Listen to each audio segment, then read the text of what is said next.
জীবনটা জিরেবাটা হয়ে যাচ্ছে। ঝকঝকে দিন মানেই কড়কড়ে ঠান্ডা।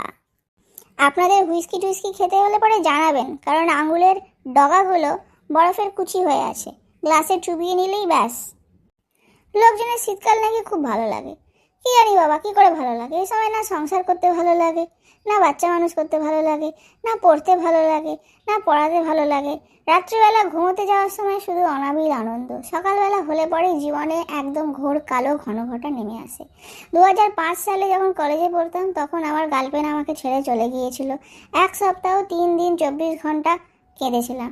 প্রচণ্ড দুঃখ ছিল। কিন্তু যেই সেই বছর শীতকাল এলো, আমার সব দুঃখ ভুলিয়ে দিয়েছে। কারণ সকালবেলা উঠে লেপের তলা থেকে বেরিয়ে আমার কলেজে যেতে হয়েছিল। And that's why winter season is for the rich people, not for the amjanta who has to work every day to earn their livelihoods. You know what I mean? Anyways, এখানে একটু রোদ আসছে, হালকা করে এখানে একটু ঘুমিয়ে নিই।